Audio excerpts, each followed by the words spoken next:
La première fois que tu entends une femme te parler de son ex, de ses blessures ou de ses échecs émotionnels, il est facile de se sentir prise au dépourvu. Beaucoup d'hommes réagissent instinctivement. Certains s'éloignent, d'autres essaient de donner des conseils ou de résoudre ce qu'ils perçoivent comme des problèmes. Mais le stoïcisme nous enseigne une chose essentielle. Ce n'est jamais anodin. Ce qu'elle révèle de son passé, de ses peurs et de ses émotions est une ouverture, une fenêtre sur ce qu'elle considère important, sur ses valeurs et sur ses vulnérabilités. Dans la philosophie stoïcienne, il ne s'agit jamais seulement de ce qui est dit, mais de la manière dont nous choisissons d'y répondre. Comme l'écrivait Épictète, ce ne sont pas les choses qui troublent les hommes, mais les jugements qu'ils portent sur les choses. Ici, la clé n'est pas de corriger ou de juger, mais de comprendre et d'accueillir avec maîtrise. Imagine un instant que tu écoutes quelqu'un parler de son ex et que tu ressens de l'agacement, de la jalousie ou de l'envie de changer la conversation. Cela semble naturel, mais c'est exactement ce que les stoïciens nous mettent en garde de ne pas laisser nous contrôler. Sénèque nous rappelle que le véritable pouvoir réside dans le contrôle de nos réactions et non dans la tentative de contrôler le monde extérieur. Dans cet échange, le monde extérieur est son récit, et ta liberté réside dans ta réponse. Plutôt que de te laisser entraîner par tes émotions instinctives, observe ce qu'elle te dit avec neutralité. Cherche à comprendre le pourquoi derrière ces mots, ce que ces histoires révèlent de sa vision du monde, de ses blessures et de ce qu'elle considère comme essentiel dans une relation. Le stoïcisme ne consiste pas à supprimer l'émotion, mais à la transformer en compréhension et en force. Prenons un exemple concret. Si elle te parle d'un ex qui l'a déçu, beaucoup d'hommes interprètent cela comme une critique implicite ou un danger pour eux-mêmes. Le stoïcien, lui, voit l'opportunité. Il comprend que cette confession n'est pas une attaque, mais une confiance accordée. Marc Aurèle nous le rappelle à sa manière. Chaque interaction humaine est une chance de pratiquer la vertu, que ce soit la patience, la compréhension ou la maîtrise de soi. En adoptant cette perspective, écouter ces histoires de vie devient non pas une source de tension, mais un exercice de sagesse. Tu apprends à rester calme, à répondre avec clarté et à créer un lien basé sur la sécurité émotionnelle, plutôt que sur la réaction impulsive. Il est également important de noter que ce partage n'est jamais neutre. Lorsqu'une personne révèle ses blessures, elle teste inconsciemment ton caractère et ta capacité à gérer la complexité des émotions. C'est une forme de miroir. Ce qu'elle te confie reflète non seulement son passé, mais elle observe également ta manière d'être. Le stoïcisme enseigne que la manière dont nous réagissons aux autres est révélatrice de notre propre sagesse. Un homme qui se laisse déstabiliser par ses histoires laisse le contrôle de ses émotions à l'extérieur. Un homme stoïque, au contraire, reste centré. Il écoute sans juger, il accueille sans être submergé, et il transforme ce qui pourrait être un moment de tension en un espace de connexion profonde et authentique. Dans la pratique quotidienne, cela signifie que chaque mot, chaque anecdote, chaque émotion partagée devient une leçon. Tu observes, tu réfléchis, tu choisis. Tu peux poser des questions pertinentes pour montrer que tu écoutes, mais tu ne tombes pas dans le piège de devoir résoudre ces problèmes. Ce détachement actif, cette capacité à rester présent tout en maintenant ton équilibre intérieur, c'est exactement ce que Sénèque appelait la vertu comme guide de la vie. Tu n'es pas là pour réparer, tu es là pour comprendre et pour montrer par ton comportement que la stabilité intérieure n'est jamais compromise par les tempêtes extérieures. Et c'est dans cette constance que se construit un véritable respect et une véritable attraction. Écouter une femme parler de ses blessures ou de ses histoires passées peut sembler simple en apparence, mais c'est un art subtil. La plupart des hommes s'y perdent parce qu'ils réagissent avant de réfléchir. Le stoïcisme nous rappelle que chaque interaction humaine est une opportunité d'exercer notre jugement et notre maîtrise de soi. Marc Aurèle disait, reformulé, « Accueille les autres tels qu'ils se présentent, car l'univers a mis sur ton chemin exactement ce que tu peux gérer. » Chaque récit de son passé est exactement ce que tu es capable de recevoir sans te laisser troubler. Plutôt que de chercher à changer le cours de la conversation ou à influer sur ses émotions, tu observes et tu choisis comment répondre avec sagesse. Cette posture crée un espace sûr où elle peut se révéler, et paradoxalement, c'est ce détachement maîtrisé qui engendre de l'attirance réelle. Concrètement, lorsque quelqu'un évoque un ex qui l'a blessé, le stoïcien ne se laisse pas envahir par la jalousie ou l'insécurité. Il comprend que le passé n'est pas une menace pour le présent, et encore moins pour le futur. Épictète insistait sur le fait que nous devons distinguer ce qui dépend de nous et ce qui n'en dépend pas. Le passé des autres appartient à eux, et leur histoire ne définit pas notre valeur ni notre liberté. Cette distinction est cruciale. Elle te permet de rester calme, de ne pas chercher à contrôler ce qu'elle a vécu et d'éviter les réactions impulsives qui ruinent souvent les échanges. En pratique, cela signifie que tu écoutes avec empathie, mais sans t'y perdre émotionnellement, en faisant preuve d'une présence stable et centrée. Souvent, un homme tentera de réparer ou de proposer des solutions, pensant que c'est la meilleure façon de montrer de la valeur. Mais la véritable puissance réside dans l'acceptation et la compréhension. Sénèque nous le rappelle, il n'est pas nécessaire d'agir sur tout ce que l'on voit. Parfois, le simple fait d'être présent et attentif est la plus haute forme de vertu. En restant simplement attentif à ces mots, sans juger ni corriger, tu montres une force intérieure qui dépasse les apparences. Cela transforme ton rôle. Tu n'es plus un participant passif face à ces histoires, ni un sauveur, mais un observateur conscient, capable de créer un lien authentique basé sur la confiance et le respect mutuel. Cette approche n'exclut pas la curiosité, bien au contraire. Poser des questions pertinentes, reformuler ce qu'elle dit, montrer que tu comprends sans chercher à dominer ni à influencer ses émotions, c'est exactement ce qui différencie un homme stoïque d'un homme réactif. La maîtrise de soi devient un miroir dans lequel elle voit la sécurité et la stabilité qu'elle recherche inconsciemment. C'est dans cette constance que s'établit un terrain fertile pour l'attirance, non pas parce que tu es parfait ou distant, mais parce que tu es stable, présent et capable d'accueillir la complexité de ses émotions sans te laisser emporter. À ce stade, tu commences à voir que le stoïcisme ne consiste pas à ignorer les émotions, mais à les gérer de manière consciente et stratégique. C'est exactement cette posture qui transforme une conversation sur le passé en un moment de connexion profonde. Tu observes son langage, ses nuances, ses hésitations, et tu réponds non pas en fonction de tes réactions instinctives, mais avec la clarté et la patience que les stoïciens valorisent.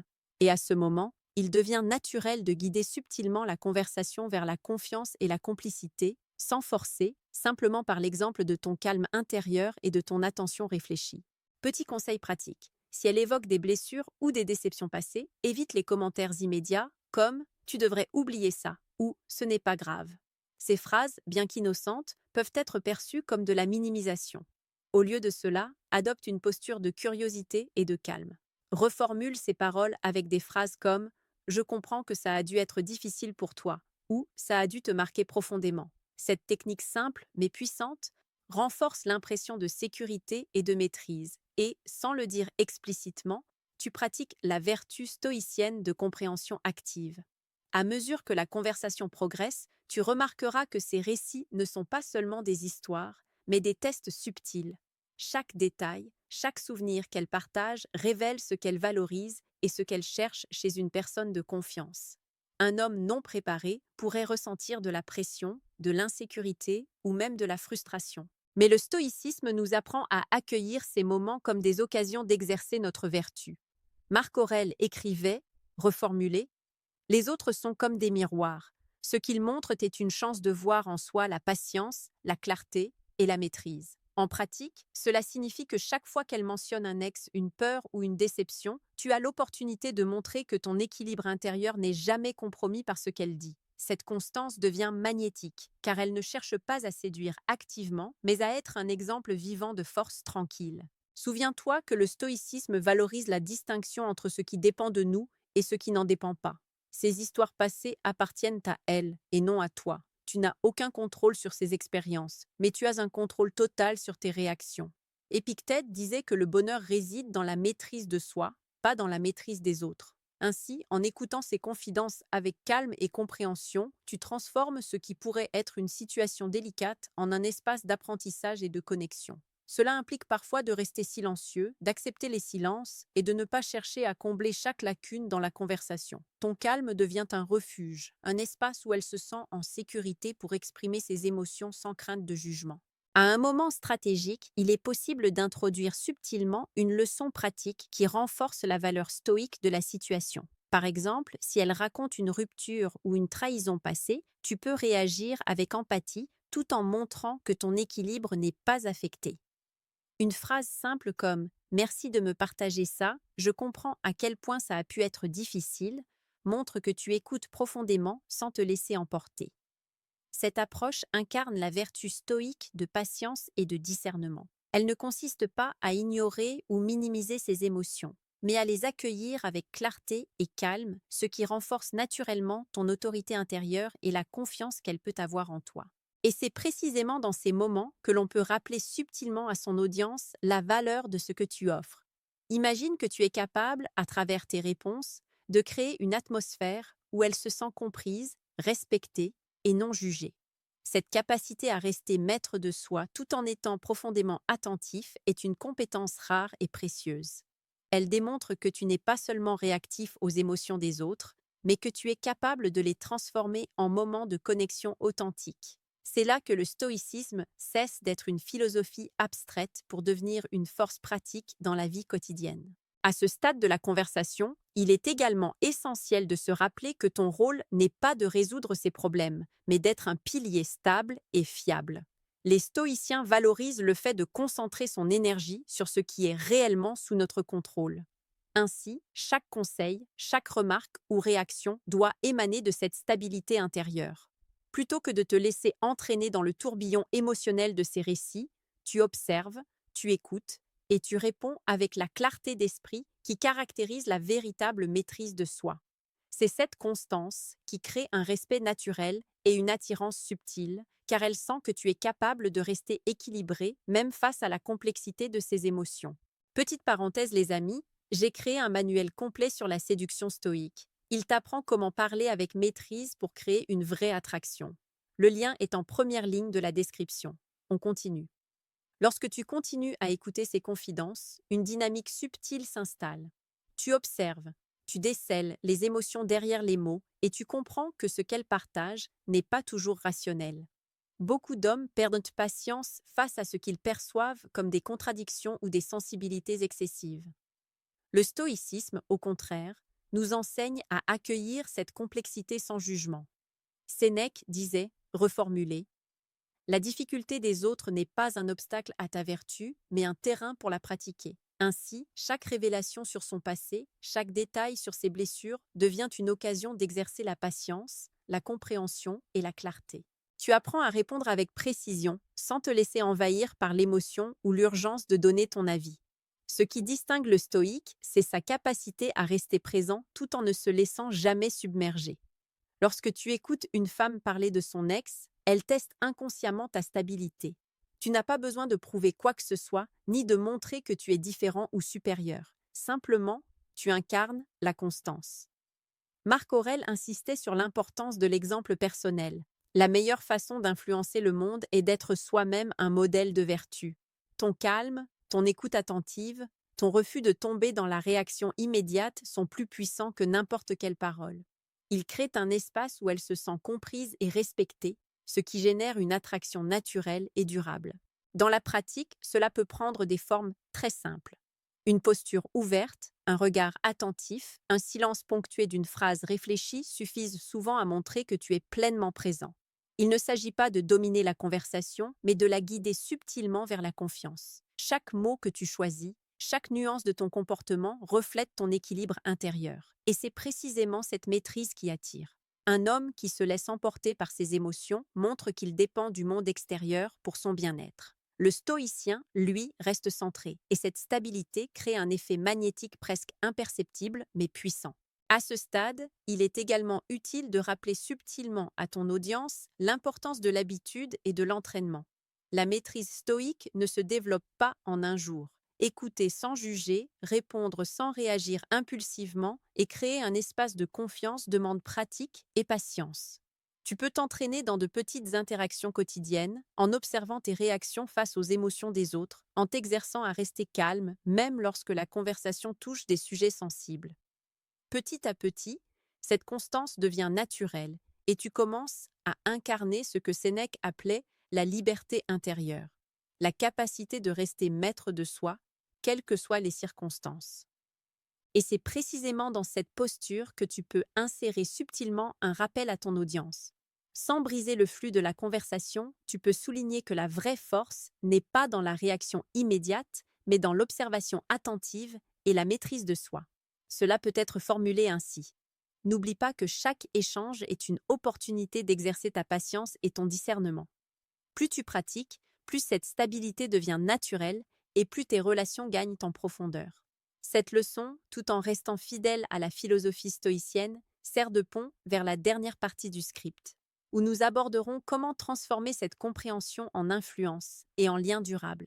Arrivé à ce point, tu comprends que chaque conversation où elle partage ses blessures ou son passé n'est pas simplement un échange verbal, mais un test implicite de ton équilibre intérieur et de ta constance. Beaucoup d'hommes tombent dans le piège de l'attachement émotionnel. Ils se sentent affectés, submergés ou obligés de répondre immédiatement. Le stoïcisme nous apprend à voir au-delà de ce réflexe. Épictète disait, reformulé, ce n'est pas ce que les autres font qui nous trouble, mais notre perception de ce qu'ils font. En d'autres termes, ce n'est pas le récit de ces expériences qui doit déterminer ton état d'esprit, mais la manière dont tu choisis de le recevoir. La maîtrise de soi n'est pas passive, elle est active, consciente et intentionnelle.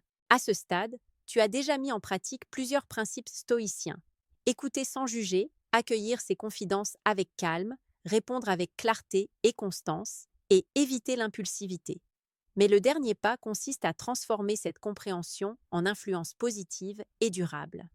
Lorsque tu maintiens cette posture, tu deviens un ancrage dans sa vie émotionnelle. Elle reconnaît que, malgré la complexité de son passé et la tempête de ses émotions, tu restes inébranlable, digne de confiance et cohérent. Marc Aurèle aurait dit que cette constance face aux aléas humains est une véritable expression de la vertu. Et c'est exactement ce que les interactions profondes recherchent. Non pas un sauveur, mais une présence stable capable de créer un espace sûr. Petit rappel discret mais essentiel. Rester stoïque ne signifie pas se fermer aux émotions, ni ignorer les histoires qu'elles partagent. Au contraire, il s'agit de montrer que tu peux accueillir ces émotions sans perdre ton centre, sans être emporté par le flot. Cette posture, subtile mais puissante, crée un lien unique, basé sur la confiance et le respect mutuel. Sénèque nous enseigne que la véritable force réside dans la maîtrise de soi et dans l'application pratique de la raison dans la vie quotidienne. Chaque mot que tu prononces, chaque silence que tu observes et chaque regard que tu poses deviennent alors des instruments pour démontrer cette force tranquille. Avant de conclure, un petit rappel important pour ceux qui suivent ce chemin de pratique stoïque. Chaque interaction humaine est une opportunité d'appliquer la philosophie, de transformer les défis en leçons et de créer une véritable connexion. Observer, écouter, comprendre, puis agir avec constance et clarté est bien plus puissant que n'importe quel discours ou conseil. Et c'est exactement cette constance qui suscite respect et admiration. Dans chaque conversation où elle évoque ses blessures, tu as la possibilité d'incarner la sagesse stoïque, de créer un espace de sécurité et, par ce simple alignement de pensée et d'action, d'inspirer confiance et attraction naturelle. Enfin, un petit mot pour toi qui regarde cette vidéo. Si tu veux aller plus loin et apprendre à appliquer concrètement ces principes dans toutes tes interactions, n'hésite pas à t'abonner pour recevoir les prochaines vidéos. La maîtrise de soi, la compréhension des émotions et la construction de relations profondes ne sont pas innées. Elles se développent par la pratique et l'observation attentive. Applique ces leçons dans chaque échange, reste fidèle à ton centre, et tu verras la différence non seulement dans tes relations, mais aussi dans ta propre vie. Ainsi, ce que tu observes aujourd'hui dans ses confidences sur son passé devient un véritable terrain d'exercice pour ta vertu et ta sagesse. Et c'est dans cette pratique quotidienne, calme et réfléchie, que réside la puissance du stoïcisme dans l'art des relations humaines.